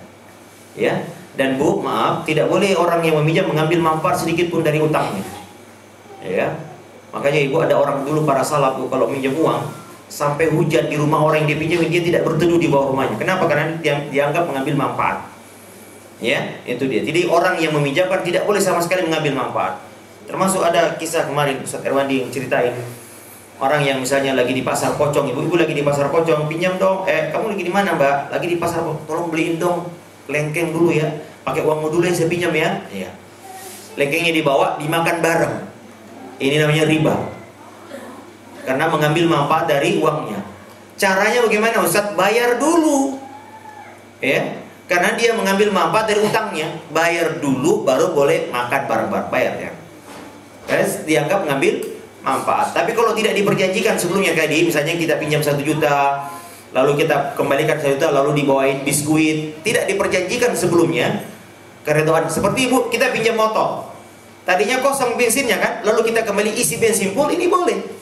Tadinya kotor, lalu kita cuci kembaliin, ini boleh. Tapi jangan dipersyaratkan. Ya, boleh pinjam tapi ya tahu sendiri ya, Pertamax dong ya. Ini tidak boleh. Ini mengambil manfaat. Tapi kalau orang ini diam-diam lalu dia ini baik berapa karena dia bersyukur ya. Ya, tapi tidak diperjanjikan. Nah, akad itu riba karena diperjanjikan ibu. Malah di depan. Bu, dulu di zaman jahiliyah ribanya itu masih ringan. Nanti setelah jatuh tempo, jadi begini, uang 1 juta tidak ada bunganya. Tapi kalau lebih dari temponya baru berbunga. Lebih dari misalnya tanggal 1 tanggal 2 dia bayar, mati ada bunga. Kalau sekarang ibu belum uang diserahkan sudah ada bunganya. Ya, baru tanda tangan sudah ini bunga di depan. Kalau kemarin itu bunga kalau riba jahiliyah bunga di belakang. Lebih dahsyat sekarang bu ya, lebih dahsyat bunganya sekarang.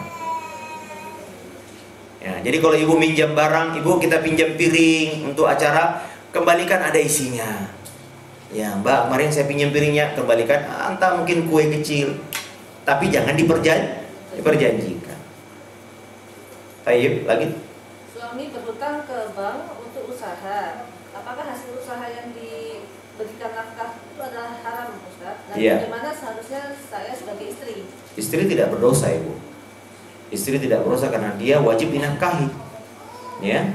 Tetapi Ibu, saya ingatkan, Ibu wajib mengingatkan suami. Dulu istri yang para salafus saleh, setiap istrinya mau kerja, dia, ini disebutkan dalam banyak kitab-kitab, sampai solehanya istri-istri salaf dulu. Kata apa? Ya suamiku, takwalah kepada Allah mencari nafkah. Kami bisa bersabar di dunia dari lapar, tapi tidak di akhirat. Kami tidak bisa bersabar, ya, bertakwa kepada Allah. Nah, itu haram hukumnya, Ibu. Ya, tadi sudah kita katakan semua sumber harta haram, ya, lalu kemudian untuk jadi modal usaha tidak boleh. Tidak boleh dipakai. Maka istri tidak berdosa karena dia dinafkahi, tapi dia wajib mengingatkannya. Ya. Wajib mengingatkan, karena dia dinafkahi oleh suami. Ya, tapi wajib mengingatkan suami untuk berhati-hati terhadap hal itu. Ayo, lagi Bu. Maaf Ustaz, ini ada pertanyaan, bagaimana harta atau uang yang dihasilkan dari MLM? Dan itu kalau MLM haram itu di mana haramnya Ustaz? Saya sudah tidak lama murajaah MLM ini Bu ya, tapi yang jelas memang sebagian besar ulama mengharamkannya. Ya, Ibu baca bukunya Ustaz Erwandi, ada harta haram itu kenapa Bu? Karena tidak ada jual barangnya tidak jelas. Lebih banyak keuntungan dari hasil mengambil member ini, member itu, upline ini. Wallahu alam, saya tidak terlalu hafal, saya sudah lama nggak murajaah, tapi sebagian besar ya MLM itu haram. Ya, maka kalau dia haram ada gharar di dalamnya, maka Ibu harta yang dari sana itu haram hukumnya. Ya, saya tidak tahu MLM yang ada beberapa LM yang mungkin, tapi sebagian besar multi level ini Ibu, penjualan dengan cara multi level adalah sebagian besarnya adalah haram. Maka kalau sudah dihukumi haram, maka seluruh hasil dari keuntungan dari situ adalah haram. Wallahu ta'ala a'lam. Lebih baik jual beli saja Bu ya, nggak usah ngapain sih ya multi level. Jual beli saja ya, beli barangnya jual ke orang lain jelas. Ini lebih jelas daripada nggak tahu ini kita mengambil keuntungan dari mengambil membernya atau dari nggak jelas. Dalam Islam Bu, jual beli itu tidak boleh gharar, tidak boleh harus jelas apa yang diperjualbelikan, berapa harganya. Ya, termasuk ini Bu, Ibu mau umroh, ya, terus kemudian bayar travel. Kapan saya berangkat? Nggak tahu. Di mana hotelnya? Nggak tahu. Ya, pesawatnya apa? Belum jelas. Ini gharar Bu. Ini gharar namanya. Ibu beli karung, beli kucing dalam karung namanya, boleh tidak Bu? Kucing, jangan kucing deh, kan kucing tidak boleh. Beli ayam dalam karung boleh tidak Bu? Tidak boleh. Berapa harganya? Pokoknya terima aja ya. Tidak boleh. Harus jelas. Ainnya itu jelas. Kapan diserahkannya itu harus jelas Bu ya. Pak, saya beli saya mau beli durian ya. Ya. Nanti kalau panen ya, kapan? Nggak tahu. Enggak boleh. Ini namanya gharar Bu. Ya, beli buah yang belum matang. Pokoknya kalau matang saya beli ini ya, segini harganya. Nggak boleh. Beli anak kuda yang masih di dalam hamil, masih perut ibunya, nggak boleh. Harus jelas ya. Sama dengan kita Bu, kalau mau umroh kan jual beli jasa itu Bu. Kapan berangkatnya? Wallahu a'lam Pak ya, pokoknya sabar ya. Naik pesawat apa? Wallahu a'lam ya Pak ya, pokoknya sabar aja Pak ya. Ini jelas nggak apa? Ini beli apa namanya ini? Ya, akhirnya Bu lihat. Biasanya travel begini ya banyak tidak jelas ya. Ya, sampai-sampai nggak tahu berangkatnya kapan. Banyak penipuan. Kau mau berangkat umroh, pesawatnya harus jelas. Saudi Garuda. Hotelnya di mana? Jelas, biasanya dikasih alternatif kalau nggak ini, kalau ini kan biasanya boleh kalau gitu alternatif. Karena biasanya di sana Bu, kalau penuh ini, kalau ini penuh di sini. Jangan kemudian hotelnya mana? Pokoknya sabar aja Pak. Pokoknya 500 meter dari masjid. 500 meter mana ini? Kita nggak tahu kan? Harus jelas Ibu. Ya. Pokoknya adalah Ibu, nggak mungkin di emperan masjid. Ini akad nggak jelas, nggak boleh begini. Ya inilah makanya multi level di situ Bu. Ya. Ya, saya lama nggak memurajaah lagi Bu ya, karena saya nggak pernah baca lagi. Tapi yang jelas sebagian besar multi level ini dihukumi haram. Lanjut. Saya dan suami dulu bekerja di hotel di bagian belakang, Ustaz, back area, dan tidak bersinggungan dengan barang yang haram. Namun gaji yang diterima, kami terima berdua merupakan akumulasi pendapatan hotel dari barang halal dan haram, seperti bar, wine, alkohol, dan babi. Nah, bagaimana cara membersihkan harta kami yang dulu, Ustaz? Ibu, kalau perusahaan jelas-jelas mengatakan kepada Anda, Mbak, ini gajinya dari yang haram loh, maka nggak boleh. saya bekerja secara halal, kok Anda gaji saya dengan haram? Tapi kalau sudah bercampur dan diperkirakan, maka jadi halal buat kita. Ya bercampur misalnya, dan tidak jelas, kita tidak tahu kan yang mana. Misalnya mungkin perusahaan kita kan nabung juga kan, Bu. Uang perusahaan, keuntungan perusahaan ditaruh di bank kan, atau mungkin dia akad jual beli dengan cara ribawi. Tapi kita bekerja yang halal, misalnya mungkin cleaning service, ini halal kita kan, maka kita berhak digaji dong. Maka kalau harta perusahaan bercampur seperti ini, maka insya Allah boleh. Bu, dalilnya apa? Nabi jual beli dengan Yahudi. Yahudi, Bu, apa Bu? Anunya Bu, kebiasaan mereka riba, suka nyogok. Tapi Nabi tetap jual beli, karena ada penghasilan mereka. Tentu di luar itu ada juga, tidak semua kan. Maka begitu juga Bu, kalau kita digaji perusahaan, maka Ibu, wallahu alam, kalau memang bercampur maka kita hitung. Ya, kalau misalnya lebih banyak yang haramnya maka tidak boleh. Tapi kalau setengah 50-50, maka tetap boleh. Ya, atau kalau perusahaannya langsung bilang hari tahun ini, bulan ini gaji kita dari jual beli khamar semua, tidak boleh. Ada protes, ya. Saya kan bekerja halal, saya kasih Anda profesi halal, kok Anda kasih saya gaji yang haram? Nah, tidak boleh. Tapi kalau bercampur begitu Bu, tidak jelas, maka tetap boleh insya Allah. Tapi kalau lebih banyak haramnya, maka lebih baik keluar penghasilan, atau penghasilan terbesarnya misalnya dari jual beli khamar, maka tidak boleh. Tapi kalau hotel, setahu saya yang paling banyak adalah hasil apa Bu? Nginapnya orang kan? Iya. Ya, ini tidak apa-apa, ini halal. Ya. Jadi boleh Bu, insya Allah. Tapi Ibu sebaiknya pertimbangkan. Kenapa? Karena termasuk nanti ta'awun, ya, tolong menolong dalam keburukan. Mudah-mudahan ada hotel yang syar'i ya. Bu Rahma nanti insya Allah bikin hotel syar'i. Jadi tadi bagaimana membersihkan harta yang tadi? Dia tidak kotor Bu, hartanya halal insya Allah. Karena dia bekerjanya halal kan, dia mungkin dia di belakang dia koki atau apa, halal dia. Ya. Maka kalau perusahaan menggajinya dari harta yang bercampur penghasilan perusahaan indah harta haram, sejauh proporsinya harta haramnya harta halalnya lebih banyak, makanya karena kita tidak bisa lihat kan, kita nggak tahu mana yang dikasih ke kita, ya maka boleh kalau begini. Jadi hartanya nggak haram Bu, boleh insya Allah. Apa Ustaz, kalau semisal perusahaan itu masih bercampur ya, transaksinya ada menggunakan fasilitas kredit riba itu Ustaz, itu gimana Ustaz gaji dari yang biasa? Tidak mengapa ya Bu, tidak mengapa, karena ini bercampur-campur kan. Ya, yang penting ada perusahaan itu juga punya penghasilan yang halal gitu. Ya, kalau mana ada perusahaan sekarang Bu yang tidak ada ribanya? Ya, pasti dia sumpah uang perusahaan di mana Bu? Keuntungan usaha perusahaan di mana? Pasti di bank konvensional kan? Maka tidak mengapa, karena sejauh kita kan bekerja halal kan? Kerja yang halal. Kecuali perusahaan ini murni membungakan uang, seperti maaf ya, lembaga perbankan murni, ini tidak boleh. Kalau misalnya kita jasa ekspor impor, ya, lalu ada keuntungan perusahaan ditaruh di bank, insya Allah tidak mengapa. Karena kalau begini Bu, berat nanti Ibu pun tidak akan pernah bekerja di mana pun kalau begini. Ya, ini namanya dimaafkan. Lanjut. Suami saya membuat rumah uangnya dari pinjaman dana tunai. Bagaimana hukumnya Ustaz? Dana tunai maksudnya apa itu Bu? Pinjaman dana tunai, pinjaman bank Ustaz. Tidak berbunga. Berbunga biasanya. Kalau berbunga tidak boleh Bu. Ya, dia harus tobat dari sekarang. Ibu, saya ingatkan Bu, kalau dia belum tahu ilmunya, maka dia dibolehkan. Jadi gini, Allah Ta'ala ketika mengharapkan riba, Allah Ta'ala, fa in jaa mu'izatun an rabbi fantah falahu ma salafa. Orang yang telah datang peringatan dari Tuhannya dan dia baru tahu, maka baginya yang dulu. Ya. Jadi kalau hari ini baru dia tahu bahwa ini haram, maka yang dulu dia nikmati boleh. Ya, nyesel juga jadi ikut pengajian Ustaz ya. Baru tahu, kalau nggak tahu aja nggak apa-apa ya.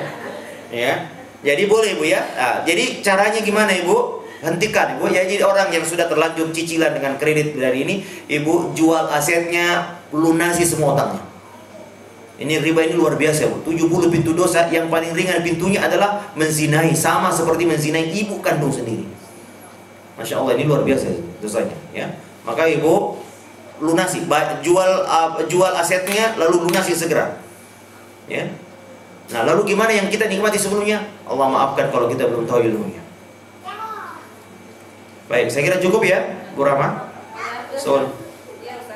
Saya kira cukup, Ibu. Selamat menunaikan ibadah puasa. Semoga Allah Ta'ala memberikan kita taufik untuk bisa meninggalkan harta yang haram dan semoga Allah Ta'ala menerima ibadah kita. Sallallahu ala nabiyyina wa ala alihi wa sahbihi wa sallam, wa akhiru da'wana alhamdulillahi rabbil alamin. Assalamualaikum warahmatullahi wabarakatuh.